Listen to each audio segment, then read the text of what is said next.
अस्सलाम वालेकुम my YouTube family, welcome to my channel. आज हम सी एस 6114 का लेक्चर नंबर 11 स्टार्ट करेंगे। प्रीवियस वीडियोस में हमने लेक्चर नंबर 1 to 10 कवर कर लिया हुआ है। अब हम लेक्चर नंबर 11 पढ़ेंगे और इसके साथ ही हम लेक्चर नंबर 12 को भी कवर करने की कोशिश करेंगे। ठीक है, लेक्चर नंबर 11 में हमारे पास क्या है, multi dimensional OLAP. Multi dimensional OLAP means MOLAP होता है। इसको हम पढ़ते हैं अब कि ओलैप हमारे पास, ओलैप इम्प्लीमेंटेशन हमारे पास कौन कौन सी है। ये हमारे पास 4 इम्प्लीमेंटेशंस है, मोलैप, रोलैप, होलैप और डीलैप। ठीक है, मोलैप में क्या होता है कि हमारे पास मल्टी डिमेंशनल डाटा स्ट्रक्चर्स होता है। ठीक है, OLAP implemented with the multi dimensional data structure. ठीक है, रोलैप में अब हमारे पास क्या होता है कि OLAP implemented with the relational database. ठीक है, मोलैप जो आता है वो मल्टी डिमेंशनल डाटाबेस स्ट्रक्चर होता है और रोलैप जो होता है वो रिलेशनल डाटाबेस होता है। उसके बाद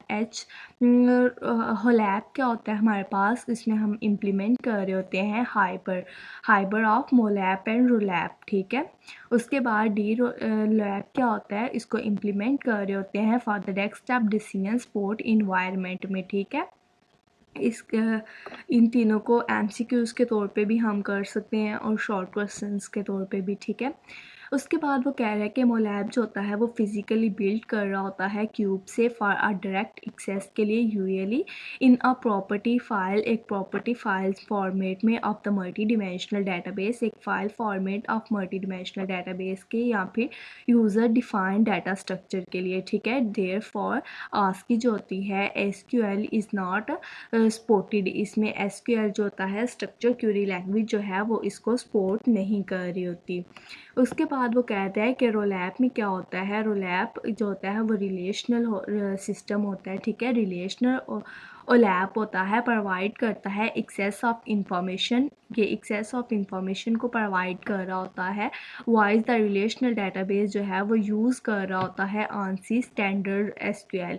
ये जो होती है वो स्टैंडर्ड एसक्यूएल को यूज़ कर रही होती है, लेकिन मोलैप जो होता है वो उसको सपोर्ट नहीं कर रहा होता। ठीक है, होलैप में वो क्या कह रहा है कि प्रोवाइड कर रहा होता है ये कम्बिनेशन ऑफ रिलेशनल डाटाबेस, ये कम्बिनेशन होता है मोलैप और रोलैप का, एक्सेस कर रहा होता है and cube of data structure with in the single framework. ये एक सिंगल फ्रेमवर्क के ऊपर जो है वो वर्क कर रहे होते हैं। जो गोल होता है, the goal is to get, कि इसका गोल क्या होता है, द बेस्ट फॉर बोथ, के वो ये बेस्ट दे रहा होता है मोलैप और रोलैप की स्केलेबिलिटी को। ठीक है, और हाई परफॉर्मेंस को। फिर डी लैप जो होता है वो अलो कर रहा होता है डाउनलोड्स को ऑफ क्यूब स्ट्रक्चर्स को टू द डेस्कटॉप प्लेटफॉर्म, एक डेस्कटॉप के प्लेटफॉर्म पे विदाउट किसी भी द नीड फॉर शेयर्ड के ज़रूरत नहीं पड़ती शेयर करें रिलेशनल को और या फिर क्यूब सर्विस को। ठीक है,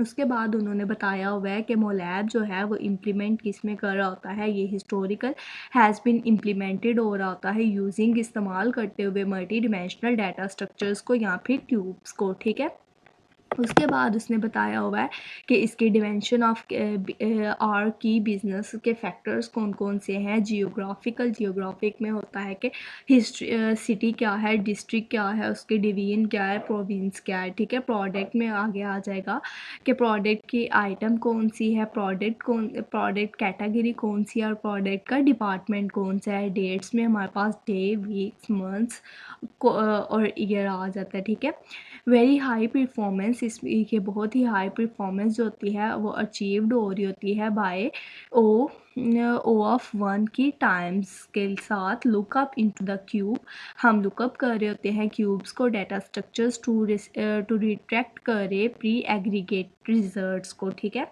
मल्टी डिमेंशनल जो होती हैं डाटाबेस जो होता है typically use property file format to store करने के लिए प्री समराइज्ड क्यूब स्ट्रक्चर। ठीक है, इसके बाद जो मोलैप क्यूब्स होते हैं बिल्ड कर रहे होते हैं अराउंड द डिमेंशंस, ये डिमेंशंस के अराउंड बिल्ड किए जा रहे होते हैं। परफॉर्मेंस जो होती है मोलैप क्यूब्स की कम हो रही होती है from one of one lookup time for the अरे डाटा स्ट्रक्चर्स के साथ। ठीक है, रिकॉल कर रहे होते हैं दैट टू एक्सेस करें एन अरे को ओनली द इंडेक्स के अंदर आर रिक्वायर्ड, जो कि उसका रिक्वायर्ड कर रहे होते हैं। देयर इज़ नो स्कैमिंग, इसमें कोई भी स्कैम नहीं होता ऑफ एन अरे, किसी भी अरे का, like a file data structure, ठीक है। देयर इज़ नो हैशिंग, यहाँ पे कोई भी हैशिंग नहीं हो रही होती। इट इज़ कॉन्स्टेंट एक्सेस, ये कॉन्स्टेंट एक्सेस होता है टाइम ऑपरेटिंग का। Similarly to random access memory, random access memory जो होती है वो हमारे पास रैम होती है। द ओनली टाइम जो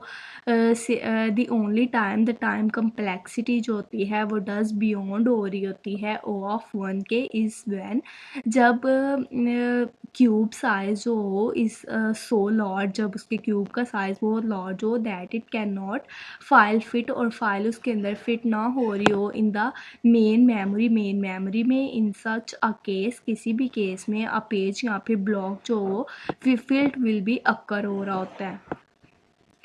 मोलैब जो होता है वो इम्प्लीमेंटेशन में वो क्या कह रहा है कि नो स्टैंडर्ड क्यूरी लैंग्वेज, की कोई भी स्टैंडर्ड क्यूरी लैंग्वेज जो है वो यूज़ नहीं हो रही होती। नो एसक्यूएल, कोई भी हम एसक्यूएल जो है वो यूज़ नहीं कर रहे होते, ठीक है। उसके बाद उसने एग्रीगेशन ऑफ मोलैब क्या बताया हुआ है कि sales value for a function के हमारे पास क्या होती हैं, प्रोडक्ट होती है, टाइम होती है, और जियोग्राफिक के लिहाज से होता है। जैसे कि हमने ऊपर पढ़ा था कि प्रोडक्ट में हमारे पास आएगा कि आइटम कौन सी है, प्रोडक्ट की टाइप कौन सी है, और प्रोडक्ट का डिपार्टमेंट कौन सा है। टाइम में हमारे पास ईयर, वीक, मंथ वगैरह था। जियोग्राफिक में हमारे पास सिटी और डिवीजन था, प्रोविंस था, ठीक है।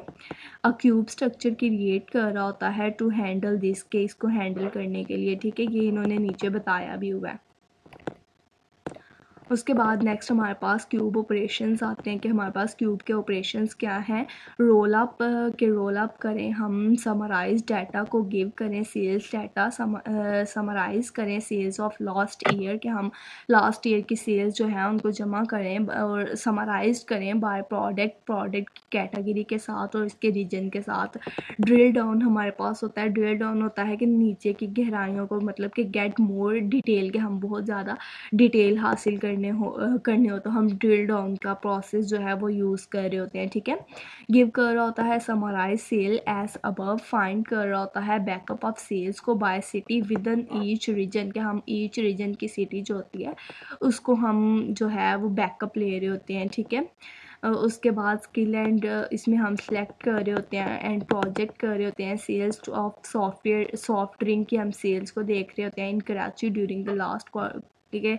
लास्ट में हमारे पास क्या आई थी उसकी सेल जो है, ठीक है। Change the view of data, इसमें हम चेंज कर रहे होते हैं व्यू ऑफ डाटा को। आगे इन्होंने ये स्ट्रक्चर के ज़रिए भी, ग्राफ के थ्रू भी इन्होंने बताया होगा, ठीक है। जस्ट रीड आउट कर लीजिएगा ये सब। नेक्स्ट उन्होंने बताया हुआ है कि हमारे पास मोलैब की इवैल्यूएशन में उसके एडवांटेज ऑफ मोलैब कौन कौन से हैं, ठीक है, और उसके ड्रॉबैक्स कौन कौन से हैं मोलैब के, ठीक है। ये एडवांटेज और ड्रॉबैक्स अक्सर आ जाते हैं, ठीक है, इनको रीड आउट कर लीजिएगा। कहता है कि इंस्टेंस रिस्पॉन्स होता है, impossible to ask question without any answer होता है, वैल्यू एडिड फंक्शन होती है, ठीक है, रैंकिंग परसेंटेज के लिहाज से हो रही होती है। ड्रॉबैक में हमारे पास लॉन्ग लोड टाइम होता है कि हमारे पास बहुत ज़्यादा लोड पड़ रहा होता है टाइम पे, और वेरी स्पेयर्स क्यूब हो रहे होते हैं हमारे पास। ये रीड आउट कर लीजिएगा। उसके बाद मोलैब इम्प्लीमेंटेशन इश्यूज़ क्या हमारे पास होते हैं कि मेंटेनेंस इशू होता है और स्टोरेज इशू होता है, ठीक है, स्केलेबिलिटी भी होती है। मेंटेनेंस इशू में क्या हो रहा होता है कि एवरी डाटा आइटम्स जो होती हैं वो रिसीव्ड हो रही होती है, मस्ट भी एग्रीगेट करें इनटू एवरी क्यूब, हर एक क्यूब को एज्यूम करने के लिए, to date assumes or maintain करने के लिए। स्टोरेज इश्यूज़ में क्या बताया हुआ है उन्होंने कि गेट लेस डिटेल हम हासिल कर रहे होते हैं, क्यूब्स गेट मच स्मॉलर, उसमें बहुत ज़्यादा स्मॉलर होते हैं, मतलब स्टोरेज का इशू आ रहा होता है, ठीक है। स्केलेबिलिटी में हमारे पास क्या होता है कि मोलैब इम्प्लीमेंटेशन कर रहा होता है विद प्री डिफाइंड क्यूब्स के साथ एज प्री एग्रीगेट करते हुए डाटा परफॉर्मेंस वेरी वेल, कि डाटा की परफॉर्मेंस होती है वो वेरी वेल होती है व्हेन कंपेयर करते हुए रिलेशनल डाटाबेस को कंपेयर करते हुए।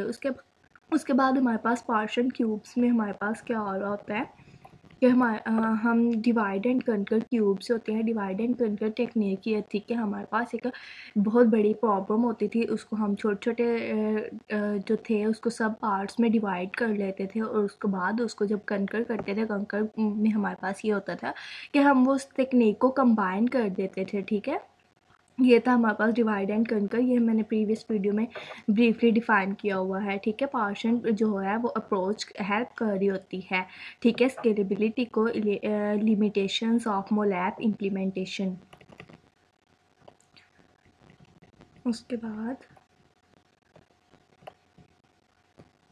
ये जस्ट रीड आउट कर लीजिएगा, ये जो 3 है। लेक्चर नंबर 11 कंप्लीट हो गया। Thanks for watching, like share and subscribe. Allah हाफिज़।